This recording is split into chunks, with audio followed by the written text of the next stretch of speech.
தானியேல் அதிகாரம் 3. ராஜாவாகிய நேபுகாத்நேச்சார் 60 முழ உயரமும் 6 முழ அகலமுமான ஒரு பொற்சிலையை பண்ணுவித்து பாபிலோன் மாகாணத்தில் இருக்கிற தூரா என்னும் சமபூமியிலே நிறுத்தினான். பின்பு ராஜாவாகிய நேபுகாத்நேச்சார் தேசாதிபதிகளையும் அதிகாரிகளையும் தலைவரையும் நியாயாதிபதிகளையும் பொக்கிஷக்காரரையும் நீதி சாஸ்திரிகளையும் விசாரிப்புக்காரரையும் நாடுகளிலுள்ள உத்தியோஸ்தர் யாவரையும் நேபுகாத்நேச்சார் ராஜா நிறுத்தின சிலையின் பிரதிஷ்டைக்கு வந்து சேரும்படி அழைத்தனுப்பினான். அப்பொழுது தேசாதிபதிகளும் அதிகாரிகளும் தலைவரும் நியாயாதிபதிகளும் பொக்கிஷக்காரரும் நீதி சாஸ்திரிகளும் விசாரிப்புக்காரரும் நாடுகளிலுள்ள உத்தியோகஸ்தர் யாவரும் ராஜாவாகிய நேபுகாத்நேச்சார் நிறுத்தின சிலையின் பிரதிஷ்டைக்கு வந்து சேர்ந்து நேபுகாத்நேச்சார் நிறுத்தின சிலைக்கு எதிராக நின்றார்கள். கட்டியக்காரன் உரத்த சத்தமாய், சகல ஜனங்களும் ஜாதிகளும் பாஷைக்காரருமானவர்களே, உங்களுக்கு அறிவிக்கப்படுகிறது என்னவென்றால், எக்காளம், நாகசுரம், கின்னரம், வீணை, சுரமண்டலம், தம்புரு முதலான சகலவித கீதவாத்தியங்களின் சத்தத்தை நீங்கள் கேட்கும்போது நீங்கள் தாழ விழுந்து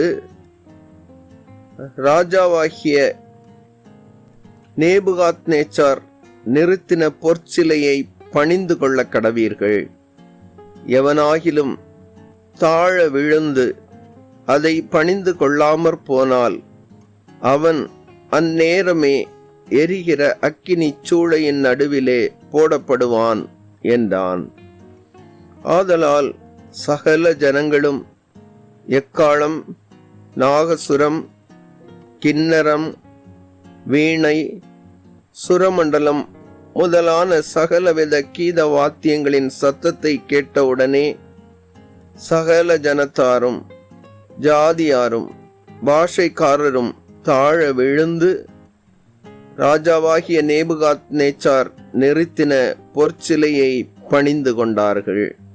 அச்சமயத்தில் கல்தேரில் சிலர் ராஜ சமூகத்தில் வந்து யூதர் பேரில் குற்றஞ்சாட்டி ராஜாவாகிய நேபுகாத்நேச்சாரை நோக்கி, ராஜாவே, நீர் என்றும் வாழ்க.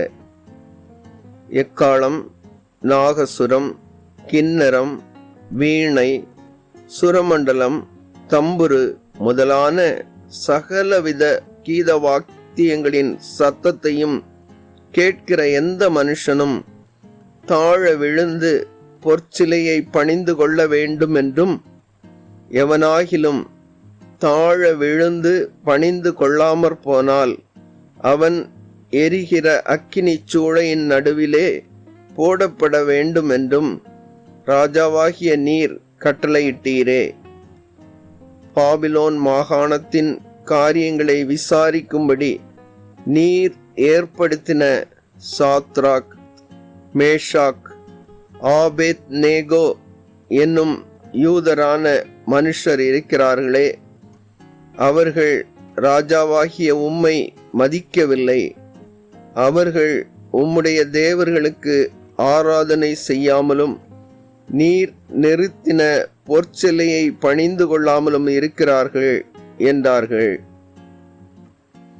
அப்பொழுது நேபுகாத்நேச்சார் உக்கிர கோபம் கொண்டு சாத்ராக்கையும் மேஷாக்கையும் ஆபேத் நேகோவையும் அழைத்து கொண்டு வரும்படி கட்டளையிட்டான்.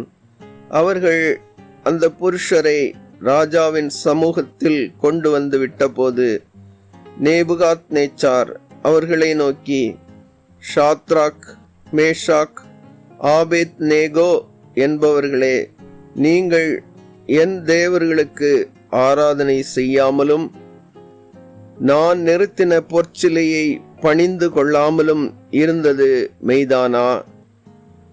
இப்போதும் எக்காளம், நாகசுரம், கின்னரம், வீணை, சுரமண்டலம், தம்புரு முதலான சகலவித கீத வாத்தியங்களின் சத்தத்தையும் நீங்கள் கேட்கும்போது தாழ விழுந்து நான் பண்ணி வைத்த சிலையை பணிந்து கொள்ள ஆயத்தமாயிருந்தால் நல்லது. பணிந்து கொள்ளாதிருந்தீர்களே ஆகில் அந்நேரமே எரிகிற அக்கினிச் சூளையின் நடுவிலே போடப்படுவீர்கள். உங்களை என் கைக்கு தப்புவிக்கப் போகிற தேவன் யார் என்றான்.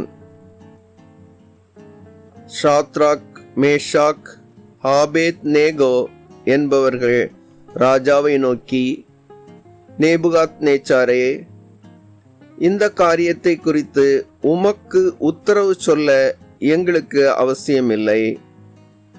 நாங்கள் ஆராதிக்கிற எங்கள் தேவன் எங்களை தப்புவிக்க வல்லவராயிருக்கிறார். அவர் எரிகிற அக்கினிச் சூளைக்கும் ராஜாவாகிய உம்முடைய கைக்கும் நீங்களாக்கி விடுவிப்பார். விடுவிக்காமற் போனாலும் நாங்கள் உம்முடைய தேவர்களுக்கு ஆராதனை செய்வதும் இல்லை, நீர் நிறுத்தின பொற்சிலையை பணிந்து கொள்வதும் இல்லை என்கிறது ராஜாவாகிய உமக்கு தெரிந்திருக்க கடவது என்றார்கள். அப்பொழுது நேபுகாத்நேச்சாருக்கு கடும் கோபம் உண்டு. ஷாத்ராக், மேஷாக், ஆபேத் நேகோ என்பவர்களுக்கு விரோதமாய் அவனுடைய முகம் வேறுபட்டது.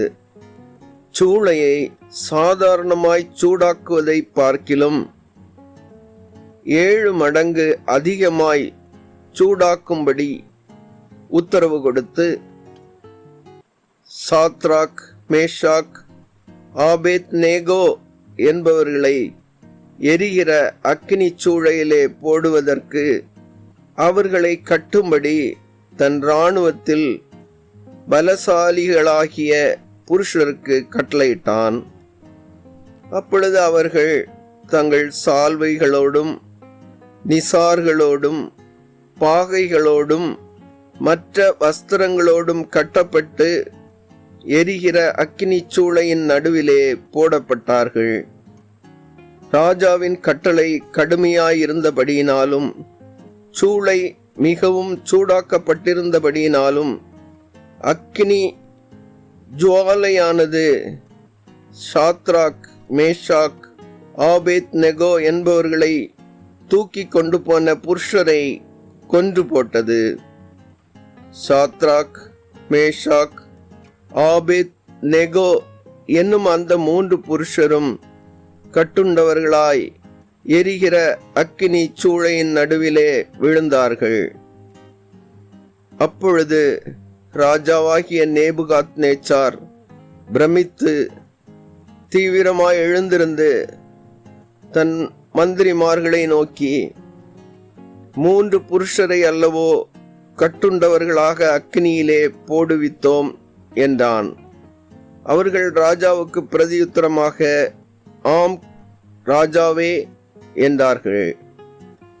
அதற்கு அவன், இதோ 4 பேர் விடுதலையாய் அக்கினியின் நடுவிலே உலாவுகிறதை காண்கிறேன். அவர்களுக்கு ஒரு சேதமும் இல்லை. 4ஆம் ஆளின் சாயல் தேவபுத்திரனுக்கு ஒப்பாயிருக்கிறது என்றான். அப்பொழுது நேபுகாத்நேச்சார் எரிகிற அக்கினிச் சூளையின் வாசலண்டைக்கு வந்து, உன்னதமான தேவனுடைய தாசராகிய சாத்ராக், மேஷாக், ஆபேத் நேகோ என்பவர்களே, நீங்கள் வெளியே வாருங்கள் என்றான்.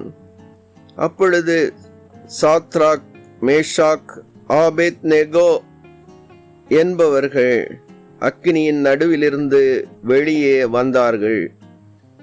தேசாதிபதிகளும் அதிகாரிகளும் தலைவரும் ராஜாவின் மந்திரிகளும் கூடி வந்து அந்த புருஷருடைய சரீரங்களின் மேல் அக்கினி பலன் செய்யாமலும் அவர்களுடைய தலைமயர் கருகாமலும் அவர்களுடைய சால்வைகள் சேதப்படாமலும் அக்கினியின் மனம் அவர்களிடத்தில் வீசாமலும் இருந்ததை கண்டார்கள். அப்பொழுது நேபுகாத்நேச்சார் வசனித்து, சாத்ராக், மேஷாக், ஆபேத் நேகோ என்பவர்களுடைய தேவனுக்கு ஸ்தோத்திரம், அவர்கள் தங்களுடைய தேவனை தவிர வேறொரு தேவனையும் சேவித்து பணியாமல் அவரையே நம்பி ராஜாவின் கட்டளையை தள்ளி தங்கள் சரீரங்களை ஒப்பு கொடுத்ததினால் அவர் தமது தூதனை அனுப்பி தம்முடைய தாசரை விடுவித்தார். ஆதலால் சாத்ராக், மேஷாக், ஆபேத் நேகோ என்பவர்களுடைய தேவனுக்கு விரோதமாக தூஷண வார்த்தையை சொல்லுகிற எந்த ஜனத்தானும், எந்த ஜாதியானும், எந்த பாஷைக்காரனும் துண்டித்து போடப்படுவான். அவன் வீடு எருக்களமாக்கப்படும் என்று என்னாலே தீர்மானிக்கப்படுகிறது.